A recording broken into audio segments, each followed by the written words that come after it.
আসসালামু আলাইকুম গাইস, আপনারা কেমন আছেন? আমি তো আলহামদুলিল্লাহ ভালো আছি। আজকে একটা ফুলকপির সিজন থাকতে থাকতে এই রেসিপিটা সবাই বানিয়ে একবার খেয়ে দেখবেন। অনেক মজার একটা রেসিপি।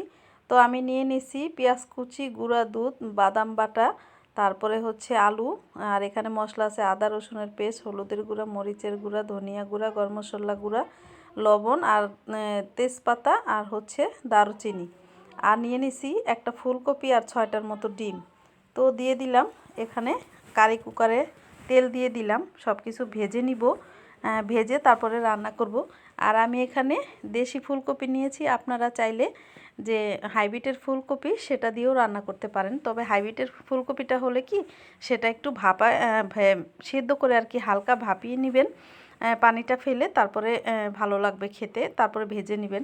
তো আমি এটা দেশি কপি, এটা ভাপ দিলে হচ্ছে একদম গলে যাবে, সেজন্য আমি ভাপানোর কোনো দরকার মনে করলাম না। এই কপিটা এমনিতেই কোনো গন্ধ নাই, খুবই ভালো একটা কপি। তো সেই জন্য আমি এটাকে এমনি একটু হালকা করে ভেজে নিব।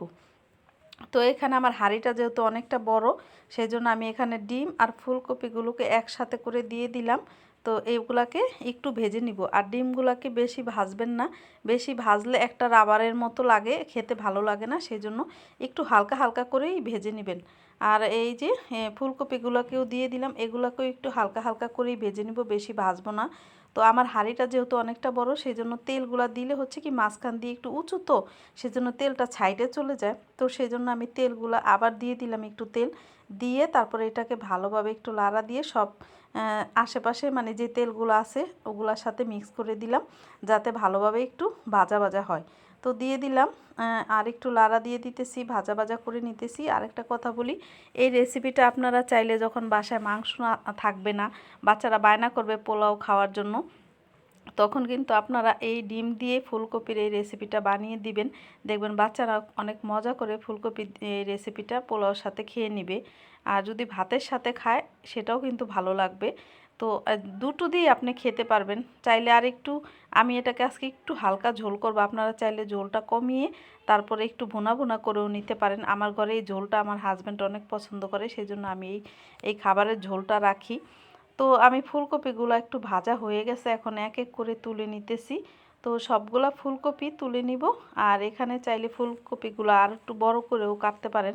আমি একটু ছোট বড় মিলিয়ে কাটছি, যেহেতু মাঝখানের দেশি ফুলকপিগুলো মাঝখানের ফুলগুলা কিন্তু একটু ছোট ছোট থাকে, আর সাইডের দুই একটা বড় থাকে। তো সেই জন্য চাইলেও আপনি বড় করে কিন্তু কাটতে পারবেন না, একটু ছোট করেই কাটতে হবে। তো যাই হোক, আমি আলুগুলাকেও একটু কেটে নিয়েছি ডুমো ডুমো করে। আর ডিমগুলাও ভাজা হয়ে গেছে, এখন সবগুলো ডিম আমি উঠিয়ে নিব। আমি এখানে 6টার মতো ডিম দিছি, আপনারা চাইলে কম বেশি করেও নিতে পারেন, চাইলে কিন্তু ফুলকপি আরও একটু বেশি বাড়িয়ে দিতে পারেন, অথবা ডিমগুলোকেও আর একটু বেশি করে নিতে পারেন, কম করেও নিতে পারেন। তো যাই হোক, আমি আলুগুলাকেও একটু ভেজে নিব। আর এগুলা ভেজে রান্না করলে সবচেয়ে মজা হয়, আর কখনও কিন্তু না ভেজে এই রেসিপিটা করবেন না, ভেজে রান্না করলে বেশি মজা খেতে। তো যাই হোক, আলুগুলোও আমার ভাজা হয়ে গেছে, যেহেতু বড় হাঁড়ি তাড়াতাড়ি হয়ে যায়। আর হয়ে গেছে, তো আমি এখন উঠিয়ে নিব আলুগুলাকে।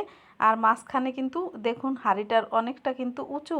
এই কারির যে কুকারটা অনেকে হয়তো কিনেছে, যারা, তারাই একমাত্র বুঝে যে এটা রান্না করতে গেলে তরকারি যে কতটা মানে কষ্ট হয়, মানে কি বলবো, একদম অধৈর্য লাগে। আমার জানি না কার কেমন লাগে।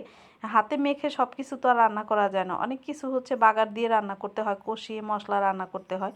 কষিয়ে রান্না করতে গেলেই অনেকটা বিরক্ত লাগে। আর হাতে মেখে কিন্তু রান্না করা যায়, তাতে কোনো প্রবলেম হয় না। তো কিনে ফেলছি, এখন আর কিছু করার নেই, এটাতেই রান্না করে খেতে হবে। আর গ্যাসের যেই দাম বাবা, কি বলবো, আমাদের এলাকায় তো গ্যাস কোনো দোকানে পাওয়া যায় না, সেই জন্য এখন আপাতত আমি প্রতিদিন এটাতেই রান্না করি। আর পেঁয়াজ কারেন্ট বেশি কয়েকদিন দিলেও মনে অনেক হয় যে জ্বালা অল্প যন্ত্রণা করছে। দিয়েছি তো এরকম, এখন তো হচ্ছে সেই 2 দিন জন্য ধরে কারেন্ট যায় না, খুব ভালো। মানে তো এখন হাঁড়িটা হচ্ছে বড় 2 দিন কারণে ধরে আর কি কারি পেঁয়াজ কুকারে কম রান্না দিলেও করতেছি। তো দিয়ে বোঝা দিলাম যায় না যে তেজপাতা আর কম। দারচিনি, দিয়ে তারপরে হচ্ছে পেঁয়াজগুলাকে মিনিট 5 একটু ভেজে নিলাম। ভাজা হয়ে গেলে বাকি মশলাগুলো দিয়ে দিব। তো ভাজা হয়ে গেছে পেঁয়াজগুলো আমার, দেখুন বেশি লালও করা যাবে না, আবার বেশি কাঁচাও থাকবে না। তো মিডিয়াম করে একটু ভেজে নিব। আর দিয়ে দিলাম বাদাম বাটা, আপনারা চাইলে এখানে কাজু বাদাম দিতে পারেন, কাঠবাদাম দিতে পারেন, যে কোনো বাদাম দিতে পারেন, চীনা বাদাম দিলেও হয়। আমি ঘরোয়া যেই উপকরণগুলো ছিল ঘরোয়াভাবেই রান্না করতেছি, যাতে কোনো ঝামেলা না হয়, আপনাকে বাহির থেকে কোনো কিছু কিনে আনতে না হয়। ঘরে আমাদের চীনা বাদাম থাকে, অনেক সময় বাচ্চাদেরকে আমরা ভেজে দিই খাওয়ার জন্য, বা মাংস রান্না করলেও চীনা বাদাম দেই, তো সেই জন্য চীনা বাদামটা ঘরেই থাকে। সেজন্য আমি চীনা বাদামটা দিয়েই করলাম। আপনারা চাইলে চীনা বাদাম দিয়ে সহজে একদম করে নিতে পারবেন। একদম কোনো ভেজাল নাই, এই রেসিপিটা করতে গেলে অনায়াসে ঘরে যা আছে তা দিয়ে আপনি রান্না করতে পারবেন সহজভাবে, একদম সহজ একটা রেসিপি। তো দিয়ে দিলাম পানি দিয়ে, এখন একটু লাড়া দিয়ে মশলাটা মিক্স করে দিলাম। আর কি কি মশলা নিলাম সেটা তো আমি বলেই দিলাম আপনাদেরকে। আর দিয়ে দিলাম একটু গুঁড়া দুধ, আপনারা যে কোনো ব্র্যান্ডের দুধ দিতে পারেন। আর এখানে গুঁড়া দুধটা দিলেই সবচেয়ে মজা হয়। বেশি তরল দুধ যদি দিতে যান আপনি, তাহলে কিন্তু সেক্ষেত্রে পানি দিতে পারবেন না, তরল দুধটাই দিতে হবে। আর আমি যেহেতু পানি ব্যবহার করব, আমার গুঁড়া দুধ ছিল ঘরে, সেজন্য আমি আগেই বললাম ঘরোয়া যে জিনিসগুলো ছিল উপকরণ সেগুলো দিয়ে আমি রান্না করতেছি। তো ঘরে আমরা চা খাওয়ার জন্য যে দুধ রাখি, সেই দুধ থেকেই আমি কিছুটা দুধ নিয়ে তারপরে রেসিপিটা করতেছিলাম। আপনারা চাইলে কিন্তু এটার ভিতর টক দই ব্যবহার করতে পারেন, আমি টক দই ঘরে ছিল না সেজন্য দিলাম না। টক দই দিলেও কিন্তু আরও মজা হবে খেতে। তো যাই হোক, আমার মশলাটা কষানো হয়ে গেছে, আমি সামনে থেকে দেখাচ্ছি। তেলটা কিন্তু একদম আলাদা হয়ে গেছে, উপরে ভেসে আসছে যেহেতু, তাহলে আমার মশলাটাও কষানো হয়ে গেছে। তো এখন আমি এখানে দিয়ে দিলাম আলুগুলো, আলু দিয়ে একটু ভালোভাবে লাড়া দিয়ে তারপরে দিয়ে দিলাম ফুলকপিগুলো। তো এখন হচ্ছে একসাথে সবগুলা ভালোভাবে লাড়া দিয়ে মিক্স করে কিছুটা পানি দিয়ে দিব কষানোর জন্য। পানি না দিলে কিন্তু এটা পুড়ে যাবে, তো সেই জন্য পানি অবশ্যই দিতে হবে। পানি দিয়ে তারপরে কষাবো। আর আমি হচ্ছে গরম পানিটা ইউজ করি, যেহেতু শীতের দিন সেজন্য একটু গরম পানি দেওয়ার চেষ্টা করি। গরম পানিটা দিব, দিয়ে তারপরে হচ্ছে ভালোভাবে মিক্স করে লাড়া দিয়ে দিব। তো দিয়ে দিলাম গরম পানি, এখন হচ্ছে লাড়া দিয়ে মিক্স করে দিব মশলার সাথে। ফুলকপিগুলোর গায়ে গায়ে যেন সবগুলো মশলা ভালোভাবে লেগে যায়, তো কিছুক্ষণ ভালোভাবে লাড়া দিয়ে একদম মিক্স করে দিতে হবে। আর আমার কাছে তরকারি ভালোভাবে লাড়া না দিলে মনে হয় যে সব মশলা একদম তরকারির ভিতরে ভালোভাবে ঢোকে না, সেই জন্য লাড়া দিতে হয়। তো এখন ঢাকনা দিয়ে ঢেকে দিলাম কিছুক্ষণের জন্য। তো কিছুক্ষণ পরেই ফিরে আসলাম, দেখুন একদম পানিগুলো কিন্তু শুকিয়ে শুকিয়ে একদম মাখা মাখা হয়ে গেছে। আর ফুলকপিগুলো কিন্তু একদম আলাদা আলাদা হয়ে গেছে, মানে ভেঙে ভেঙে গেছে কিছুটা। আর এই রেসিপিটা করলে ফুলকপিটা একটু ভেঙে ভেঙে গেলেই মনে হয় আমার কাছে ভালো লাগে খেতে, ঝোলটা ঘন হয়, সবচেয়ে ভালো লাগে। তো যাই হোক, আমি এখন এখানে ঝোলের পানি দিয়ে দিলাম। আমি কিছুটা ঝোল রাখবো, আপনারা চাইলে কিন্তু আগেও বললাম এটাকে আরও পানি টানিয়ে একদম ভুনা ভুনা করেও নিতে পারেন, তাহলেও ভালো লাগবে।